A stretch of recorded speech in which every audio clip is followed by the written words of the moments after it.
ውድ የፈታ ቤተሰቦች የከበረ ሰላምታችን በያላችሁበት ይድረሳችሁ።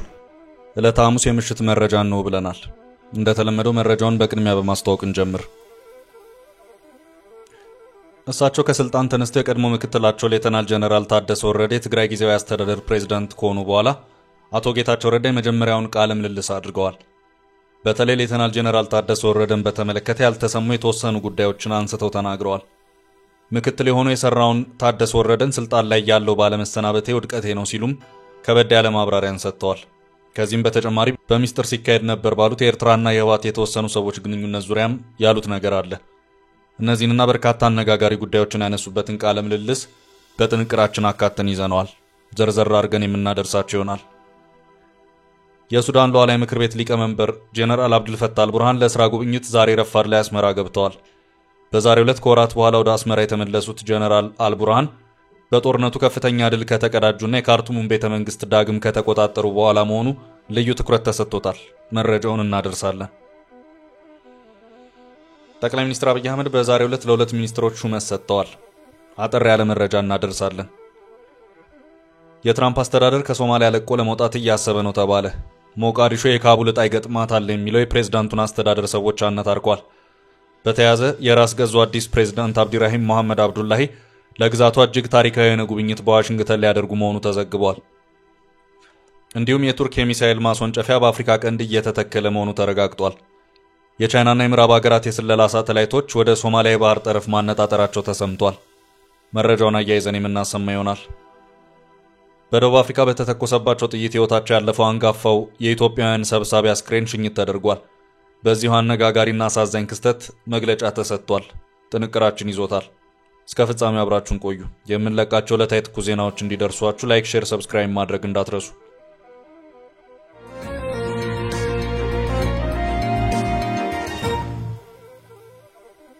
ታደሰን ከስልጣን አለማንሳት የውድቀቴ ነው፣ ጌታቸው ዘረገፉት።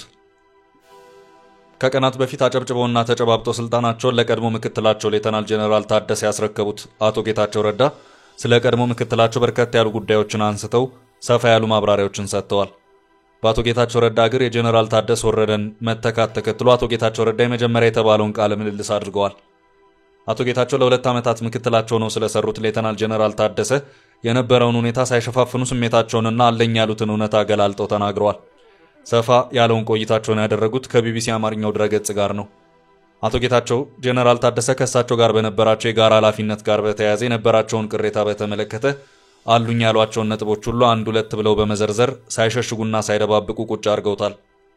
አቶ ጌታቸው ረዳ በዚሁ ቃለ ምልልሳቸውም ላይ ምክትል የሆኑ የሰራውን ታደሰ ወረደን ስልጣን ላይ ሆኜ ባለማሰናበቴ ውድቀቴ ነው ሲሉ ቅጩን ተናግረዋል። ለዚህም ምክንያቶቼ ናቸው ያሏቸውን ነጥቦች ዘርዘር አድርገው ማብራሪያቸውን ሰጥተውባቸዋል። አቶ ጌታቸው በዚሁ ማብራሪያቸውም ታደሰ ወረደ የኔ ምክትል ፕሬዝዳንት ነበር፣ የራሱን የሥራ ዝርዝር መፈጸም አልቻለም። እዚህ ጋር ግን ኃላፊነቱ መወጣት አለመቻሉን በተመለከተ ታደሰን ብቻ እየወቀስኩ አይደለም። እኔ እርሱን በተመለከተ ምንም አላደረኩም።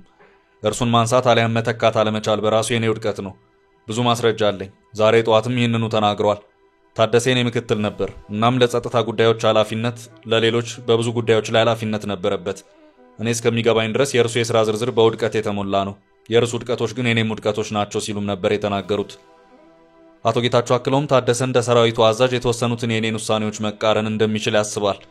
ፕሬዝዳንቱ ውሳኔ የሚያሳልፍበትና ውሳኔም በምክትሉ በቁም ነገር የሚወሰድበት ሁኔታ አልነበረም ሲሉም ተናግረዋል።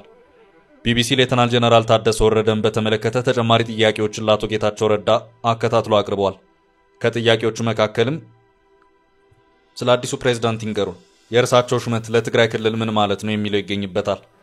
አቶ ጌታቸው ለዚሁ ጥያቄ በሰጡት ምላሽም በዚህ ጉዳይ ላይ መናገር የምፈልገው ትንሽ ነው። የማውቀው ነገር ቢኖር ታደሰ የኔ ምክትል ፕሬዝዳንት እንደነበርና በአስተዳደሪ ውስጥ ለሚገኙ ዋና ጉዳዮች ኃላፊነት እንደሚወስድ ነው። እኔ የተውኳቸውን ነገሮች ይዘው ይቀጥላል ብዬ እንደምጠብቅ ነው። ታደሰ በብዙዎቹ ውድቀቶች ላይ ከሌሎች ሰዎች በተለየ ከኔ እኩል ተጠያቂ ነበር። ስለዚህ እኔ ከተውኩበት ቀጥሎና ማከናወን ባለባቸው ጉዳዮች ላይ ማስተካከያ እንዲያደርግ እጠብቃለሁ። እርግጥ ነው የፓርቲውን ችግር ለመፍታት አስማታዊ መፍትሄ ማምጣት ስላለበት ስራው ተቆጥሮ ተሰጥቶታል ሲሉም ነበር የተናገሩት። አቶ ጌታቸው በቀድሞ ምክትላቸውና በአሁኑ የትግራይ ጊዜያዊ አስተዳደር ፕሬዝዳንት ጉዳይ የሰጡት ጠበቅ ያለ አነጋጋሪ ማብራሪያ በዚህ አላበቃም። እሳቸውን ለሹመቱ በማብቃቱ ሂደት የነበረውን ሁኔታ በተመለከተም በዚሁ ቃለ ምልልሳቸው ማብራሪያቸውን ሰጥተውበታል። ጀነራሉ በቀጣይ ገጥማቸዋል ብለው ባሰቧቸው ተግዳሮቶችም ዙሪያ ተናግረዋል። አቶ ጌታቸው በዚሁ ማብራሪያቸውም ፓርቲው ወይም ህወሓት ፕሬዝዳንቱን እንደሾመው ያስባል፣ ጠቅላይ ሚኒስትሩ ደግሞ ራሱ እንደሾመው ይናገራል። እንዳለመታደል ጀነራል ታደሰ ያጋጥመዋል ብዬ የማስበው አንዱ ተግዳሮት አሁንም ስልጣኑን ጠቅልሎ ለመያዝ ከሚፈልገው የህወሓት አንጃ የሚመጣው ከቁጥጥር ውጭ የሆነ የስልጣን ጥማት ነው ሲሉም ተናግረዋል። ማብራሪያቸውን በመቀጠልም በህወሓት ውስጥ ያለው አንጃ ሁሉንም አይነት የጀርባ ድርድር ሲያከናውኑ ነበር። ለፌዴራል መንግስት ይህንንም ያንንም ሲያቀርቡ ነበር።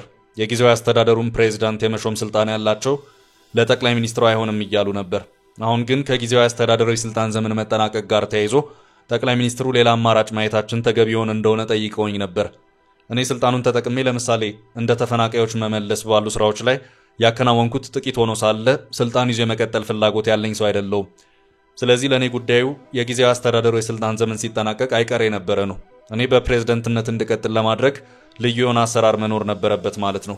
ነገር ግን ለዚያ ስልጣን ሲታገሉ የነበሩ ማንኛውም አካላት አሁን ካለንበት ቅርቃር ለማስወጣት የሚችል ፈጣን መውጫ መንገድ ገና አላቀረቡም ሲሉም ተናግረዋል። የተወሰኑ የህወሓት ሰዎች ከኤርትራ ጋር ግንኙነት ጀምረዋል በሚል የሚነገረውን ጉዳይ በተመለከተም አቶ ጌታቸው አዎ እውነት ነው፣ ለዚህ ደግሞ በቂ ማስረጃ አለኝ ሲሉም ተናግረዋል። በሰጡት ማብራሪያን አቀርባለሁ። ስም ልጠቅስላ አልችልም። ይህን ግን አውቃለሁ። በእኔ አስተዳደር ውስጥ የነበሩ ሰዎች የተወሰኑት በህጋዊ የተወሰኑት ደግሞ በህገ ወጥ መንገድ ከኤርትራ ጋር ለመገናኘት ሲሞክሩ ነበር።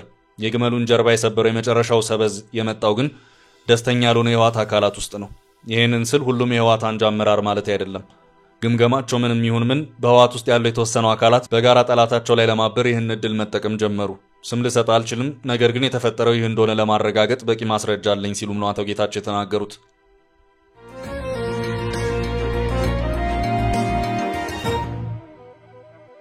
በቀጣይ ርዕሳችን ጀነራሉ አስመራ ገቡ። የሱዳን ሉዓላዊ ምክር ቤት ሊቀመንበር ጀነራል አብዱልፈታህ አልቡርሃን ለስራ ጉብኝት ዛሬ ረፋድ ላይ አስመራ ገብተዋል። በዛሬው ዕለት ከወራት በኋላ ወደ አስመራ የተመለሱት ጀነራል አልቡርሃን በጦርነቱ ከፍተኛ ድል ከተቀዳጁና የካርቱሙን ቤተ መንግስት ዳግም ከተቆጣጠሩ በኋላ መሆኑ ልዩ ትኩረት ተሰጥቶታል። ጀነራል አብዱልፈታህ አልቡርሃንና የልዑካን ቡድኑ አስመራ ዓለም አቀፍ አውሮፕላን ማረፊያ ሲደርሱ በፕሬዝዳንት ኢሳያስ አፈወርቂ ደማቅ አቀባበል ተደርጎላቸዋል። ፕሬዝዳንት ኢሳያስ አፈወርቂና ጀነራል አብዱልፈታህ አልቡርሃን የሁለትዮሽ ግንኙነታቸውን ማሻሻል ላይ ይወያያሉ ተብሏል። እንዲሁም በሱዳን ግጭት፣ የቅርብ ጊዜ ለውጦች፣ ቀጠናዊና ዓለም አቀፍ የጋራ ጥቅም ጉዳዮች ላይም ይወያያሉ ተብሎ ይጠበቃል ሲሉ የኤርትራ ማስታወቂያ ሚኒስትር የማነ ገብረ መስቀል በማህበራዊ ትስስር ገጻቸው አስታውቀዋል። ይኸው የአልቡርሃን የዛሬው ጉዞ ለቀጠናው ፖለቲካ ከፍተኛ አንድምታ እንዳለው ነው የተመለከተው።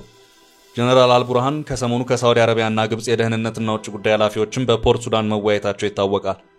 ጀነራል አልቡርሃን ከ6 ወራት በፊት ወደ አስመራ አቅንተው ከፕሬዝዳንት ኢሳያስ አፈወርቂ ጋር እንዲሁ መምከራቸው አይዘነጋም። ጀነራሉ ከፕሬዝዳንት ኢሳያስ ጋር የጠበቀ ወዳጅነት እንዳላቸው ይነገራል። የአፍሪካ ጉዳዮችን የሚከታተለው የቢቢሲ ቁጥጥር ቢቢሲ ሞኒተሪንግ ኤርትራ ለሱዳን ጦር ሰራዊት ቁልፍ አጋዥ ናት ብሏል። አሁን ላይ ጀነራሉ ከፍተኛ ድል ተቀዳጅተው ነው ወደ አስመራ የተመለሱት። በእርሳቸው የሚመራው ጦር ካርቱምን መልሶ መያዝ ለሰራዊቱ ትልቅ ስኬት ሲሆን በጦርነቱ ውስጥ ስልታዊ ጥቅም ሊሰጠው ይችላል ተብሏል። የፈጥኖ ደራሽ ኃይሉ አሁንም በምዕራብ ሱዳን የሚገኘውን ሁሉንም የዳርፉር ክልል የሚቆጣጠር ሲሆን በአገሪቱ የሚካሄደው የእርስ በርስ ጦርነት ገና አልተጠናቀቀም። ሁለቱም ተዋጊ ወገኖች በውጭ ኃይሎች የሚደገፉ ሲሆን የጦር መሳሪያ ከተለያዩ አቅጣጫዎች በገፍ ይገባል። በአገሪቱ ዘላቂ ሰላም ለማስፈን የሚደረገው ዓለም አቀፍ ጥረት እስካሁን አልተሳካም።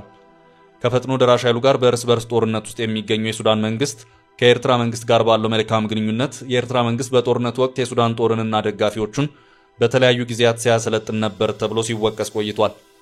እንደ መገናኛ አውታሮች ዘገባም ከሱዳን ጦር ሰራዊት ጋር አብረው የሚሰሩ ቡድኖች ከፈጥኖ ደራሽ ኃይል ጋር የሚደረገውን ውጊያ ከመቀላቀላቸው በፊት ኤርትራ ውስጥ ስልጠና ይወስዳሉ።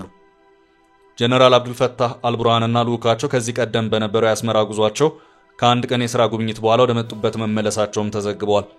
በዛሬው ዕለት ከወራት በኋላ ወደ አስመራ የተመለሱት ጀነራል አልቡርሃን በጦርነቱ ከፍተኛ ድል ከተቀዳጁና የካርቱሙን ቤተ መንግስት ዳግም ከተቆጣጠሩ በኋላ መሆኑ ልዩ ትኩረት ተሰጥቶታል። እንደ ኤርትራ ሁሉ ግብጽም የአልቡርሃን ጦር ደጋፊ መሆኗ ይነገራል።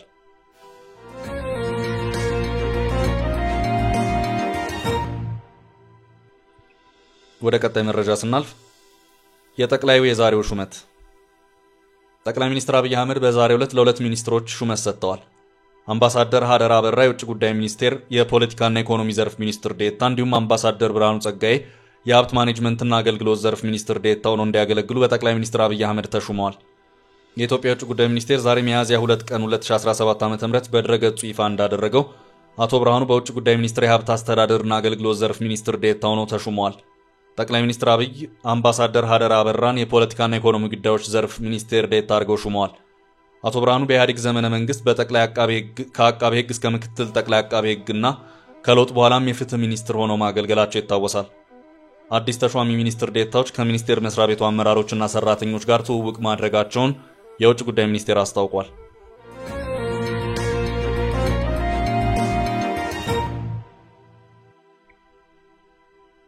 በቀጣይ መረጃ የትራምፕ አስተዳደር ከሶማሊያ ለቆ ለመውጣት እያሰበ ነው። መስተዳደሩ በሶማሊያ ጉዳይ ለሁለት ተከፍሏል። የትራምፕ አስተዳደር በሶማሊያ ጉዳይ ከፍተኛ ንትርክ ውስጥ መግባቱ ተሰማ። በሶማሊያ አሜሪካ ኤምባሲ በሳምንቱ በአልሸባብ ጥቃት መሸበሩን የተነገረው። አልሸባብ ሞቃዲሾ ላይ ተደጋጋሚ ቦምብና ሞርታር ጥቃት አበራክቷል። በጦር ግንባሮች የሶማሊያ ወታደሮች የውጊያ ብቃት ማነስ ታክሎበት የትራምፕ አስተዳደር በሶማሊያ ያለውን ኤምባሲውን ለመዝጋት ክርክር ማድረጉን የተዘገበው። በተለይ በቅርቡ አልሸባብ ድል ያደረጋቸው የጦር ግንባሮችና የተቆጣጠራቸው ስፍራዎች የአሜሪካ ኤምባሲ ዕጣ ምን ይሁን በሚለው ላይ ሁለት ቡድን የከፈለ ክርክር የተደረገበት ሆኗል። የስቴት ዲፓርትመንት ባለስልጣናት በሶማሊያ ያለውን ሁኔታ በማየት ኤምባሲውን ለመዝጋትና የሰው ኃይሉን ለቆ እንዲወጣ ለማድረግ ሐሳብ አቅርበዋል። በሞቃዲሾ አልሸባብ ጥቃት አይቀሬ ነው የሚል መደምደሚያ አድርገዋል። ይህ ስጋት እንደ አውሮፓ አቆጣጠር በ2012 ቤንጋዚ ላይ እንዲሁም በ2021 ካቡል ላይ የሆነውን አይነት ትርምስ ያስከትላል ሲሉ ነው ባለስልጣኑ ያስጠነቀቁት። ይሁን እንጂ አሜሪካ ብሔራዊ ደህንነት ካውንስል ባለስልጣናት ማስፈራሪያውን የተጋነነ ሲሉ አጣጥለውታል። የብሔራዊ ደህንነት የጸረ ሽብር አማካሪ የሆኑት ሴባስቲያን ጎርካ አሜሪካ ከሞቃዲሾ ኤምባሲዋን እንዳታነሳ የተቃወሙ ሲሆን የአሜሪካ ኤምባሲ መነሳት የሶማሊያ ፌዴራል መንግስትን ደካማነት ገልጾ የመንግስት መናድ የሚያመጣ ነው ሲሉ ተቃውሞታል። አማካሪው ከዚህ ይልቅ አሜሪካ አልሸባብ ላይ ከፍተኛ የተጠናከረ ድብደባ እንድትፈጽም ምክር ለግሰዋል። አሜሪካ ሶማሊያ ላለፉት 2 አስርት ዓመታት ስትደግፍ የነበረች ሲሆን ዳናብ የሚሰኘውን ልዩ ጦር ስታሰለጥንና ስታስታጥቅ ሰንብታለች። ሆኖም ከ2 አስርት ዓመታት በኋላ አልሸባብ ሊጠፋ ካለመቻሉ በላይ የሶማሊያ ጦር ይህን የሚባል ድል ማስመዝገብ አልቻለም። አልሸባብ አሁንም የሶማሊያ ገጠራማ ቦታዎችን ተቆጣጥሮ ይገኛል። ቀስ በቀስ ወደ መሃል ሀገር በመጠጋትም በመንግስት በኩል ያለውን የጸጥታ ክፍተትና ድክመት አመላክቷል። አሜሪካ የሶማሊያ ጦር የውጊያ ብቃት አነስተኛ መሆኑን የገመገመ ሲሆን በፕሬዝዳንት ሐሰን ሼክ መሐመድ መንግስት ስር የማይታረቅ የፖለቲካ ልዩነት እንደ ችግር አስቀምጧል። አሜሪካ ሞቃዲሾ የካቡልና ቤንጋዚ ዕጣ ይደርሳታል ስትል ከፍተኛ ስጋት ገብቷታል። በሶማሊያ የሚገኘው የአሜሪካ ኤምባሲ በታጠረ ኮንክሪትና ብረት የሚጠበቅ ሲሆን የአሜሪካ የውጭ ጉዳይ በየጊዜው ስጋቶችን እየገመገመ ይገኛል። የስቴት ዲፓርትመንት ባለስልጣናት አሜሪካ በሶማሊያ ያለውን ኤምባሲዋን ወደ ኬንያ ወይም ጅቡቲ አሊያም ወደ ራስ ገዟ ሶማሌላንድ እንድታዞር መክረዋል። የሶማሊያው ፕሬዝዳንት የአካባቢውን ደህንነት ሳያስጠብቅ በአገሪቱ ቁጥጥሩ የላላ ሆኖ ባለበት አሜሪካ ወደቦችንና የአየር ጦር ሰፈሮችን በብቸኝነት እንድትይዝ ያቀረበው ጥያቄም ተገምግሞ አጥጋቢ ሆኖ አልተገኘም። የስቴት ዲፓርትመንት ሰዎች ለዘላለም የቀጠለ ጦርነት ሲሉ የሶማሊያን ሁኔታ የገለጹ ሲሆን እስከ መቼ ሞቃዲሾን ተሸክመን ስንዋጋ እንኖራለን የሚል ከፍተኛ ጥያቄም ቀርቧል። የደህንነት አማካሪ ኤክስፐርቶች ግን አልሸባብ እንደ ካቡል አይነት አገባብ በሞቃዲሾ ይኖረዋል ማለት ግነት ነው ሲሉ ተከራክረዋል። አሜሪካ በሶማሊያ ከ500 እስከ 600 ወታደሮች እንዳሏት ይገመታል። ከወራት ወዲህ አሜሪካ በአልሸባብ ላይ በተለይ በእስላሚክ ስቴት ታጣቂዎች ላይ ከበድ ያለ አየር ድብደባ ማድረጓ ይታወሳል።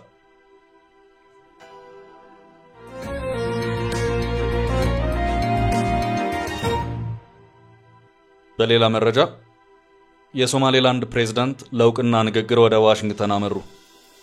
የራስ ገዙ አዲስ ፕሬዝዳንት አብዲራህማን መሐመድ አብዱላሂ ወይም በቅጽል ስማቸው ኢሮ ለግዛቷ እጅግ ታሪካዊ የሆነ ጉብኝት በዋሽንግተን ሊያደርጉ መሆኑ ተዘግቧል። ፕሬዝዳንቱ ከውጭ ጉዳይ ሚኒስቴራቸው ጋር በመሆን ከአሜሪካ ከፍተኛ ባለስልጣናት ጋር ንግግር ያደርጋሉ ነው የተባለው።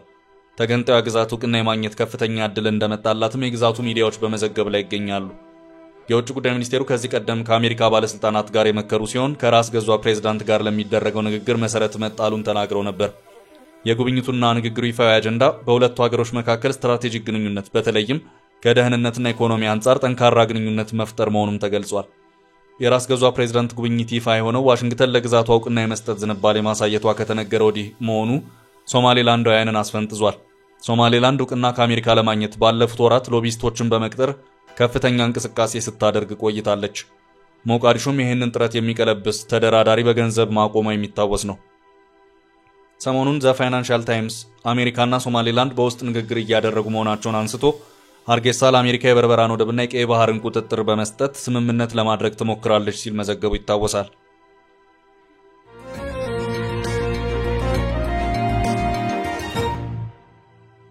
ወደ ቀጣይ መረጃችን አለፍ። የቱርክ የሚሳኤል ማስወንጨፊያ በአፍሪካ ቀንድ እየተተከለ ነው። የቻይናና ምዕራብ ሀገራት ሳተላይቶች ግንባታውን እየሰለሉ ነው።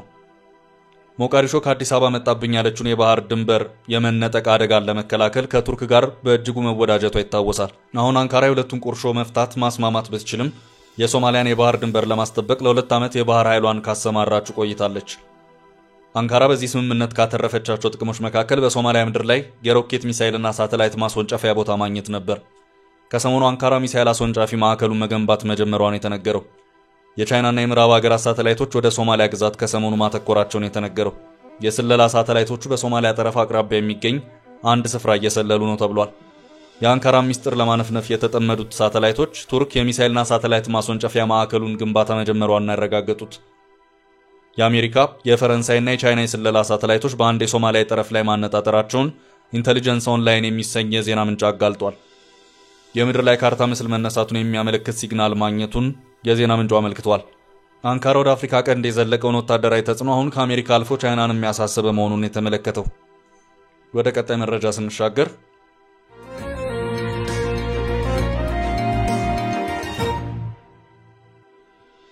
ስለ አመራሩ ህልፈት የተሰማው።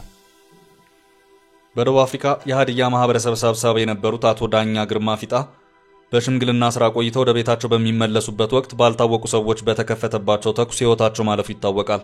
በደቡብ አፍሪካ በተተኮሰባቸው ጥይት ህይወታቸው ያለፈው አንጋፋው የኢትዮጵያውያን ሰብሳቢ አስክሬን ሽኝት ተደርጓል። አቶ ዳኛ ግርማ በፒተር ማርዝበርግ ከተማ የአስክሬን ሽኝትና የመታሰቢያ ፕሮግራም ተከናውኖላቸዋል። በዚህ ስነ ስርዓት ላይ በደቡብ አፍሪካ የኢትዮጵያ አምባሳደር ደሊል ከድር የተገኙ ሲሆን በራሳቸውና በኤምባሲው ባልደረቦች ስም የተሰማቸውን ሐዘን ገልጸዋል።